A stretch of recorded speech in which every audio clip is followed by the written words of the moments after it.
Nearly 1 year ago, a prison transport bus headed from Abilene to El Paso collided with a moving train, changing the lives of 15 families forever. The horrific crash happened the morning of January 14th near Penwell, killing 2 correctional officers and 8 inmates.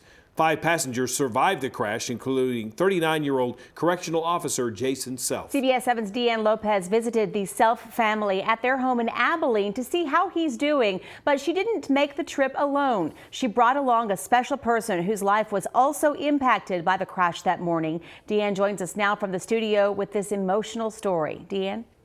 Jane Tatum, a living miracle, is how doctors describe correctional officer Jason Self. The father of 5 has been told by every one of his doctors that if it weren't for the initial care he received at the scene of the crash, he'd be dead right now. In the 10 years that Orlando Rios has been with the Odessa Fire and Rescue Department, he's never seen or worked a crash as horrific as the one Jason was in. I'd imagine that wreck over and over and over. It was just before 8 a.m. when the prison transport bus hit a damaged guardrail on I-20 near Penwell. The driver lost control and skidded off an icy overpass and down an embankment where it collided with a passing train. So is this Mr. Orlando? Yes, ma'am. It was an emotional moment. Jason and his wife Michelle met the EMT who saved his life. Thank you.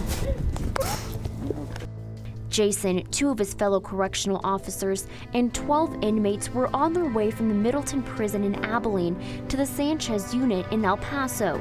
Minutes before reaching Penwell, one of the other correctional officers swapped spots with Jason, who was driving at the time, prompting him to take a seat in the back of the bus. They said that the only seat that was still attached to the bus was the one I was in. Orlando and his partner were the first paramedics to arrive at the scene. They knew they had to act quickly but carefully. After assessing the wreck, it looked like the back of the bus would be the easiest path to reach what appeared to be multiple lifeless bodies. People on the scene helped Orlando open the back door. I couldn't tell what was what. Debris was scattered everywhere, blocking all paths to the front of the bus. Orlando was getting ready to close the door when he saw fingers slowly moving. One had a wedding ring on it. And it was shining. The sun wasn't out, but it was still shining. And I explained to Jason, with all the blood on him and everything, that ring stuck out. Just kept telling me to get him home, keep him alive, talk to him. He's married, has a baby. Orlando expected spinal injuries, so he immediately called for a device known as a KED. The device, which is much like a brace, was wrapped around Jason's body to keep his head, neck, and torso from moving. Come to find out, his neck was broken 3 different pieces, and a doctor said that man and that device saved your life. There isn't a day that's gone by that Orlando hasn't stopped to think of how Jason's recovery is going. How does it feel, to be here, Very, very warming, I guess, very heartfelt. Just to see your children, hanging out with you, and just your family continues. So I love him so much. I'm glad that Orlando got my dad out of the bus and saved him and saved his life. Although Jason continues to make astonishing improvements, he still has a long road ahead. Doctors say it will be another 2 years until they know what injuries are permanent and which are not. Aside from breaking his neck, Jason also suffered a broken jaw, left shoulder blade, arm, ribs, collapsed lung, and partial brain damage. Sometimes I have a hard time remembering things, or when I'm talking, I lose track kind of what I'm talking about, or I can't find the words that I'm looking for.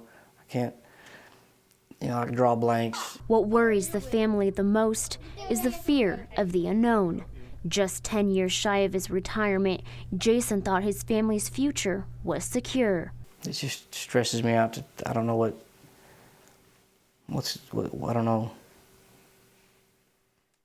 I don't know what like looking for a job. If I had to go look for a job tomorrow, I'd be scared to death. I wouldn't know, who would hire me. Jason is still on the Middleton Prison's payroll, and his medical bills are being taken care of by the state. But the family has concerns about how long that financial support will continue. Every time I look in the mirror, I see these scars. It's just a constant reminder. And the pain every day, it's hard to get past. Hard to get over that hump. His family has a message for the man who saved his life. Tonight is probably the first night he's gonna be able to go to bed, and he's like, I know how he's doing tonight. I know he's at home, I know he's with his kids, I know how he's doing tonight. And he's gonna sleep good because he knows he has an end. But I want him to know that this isn't an end, this is a beginning. Because through this all, we have all developed a whole new family. And I want him to know that he is a part of ours. Deanne Lopez, CBS 7 News.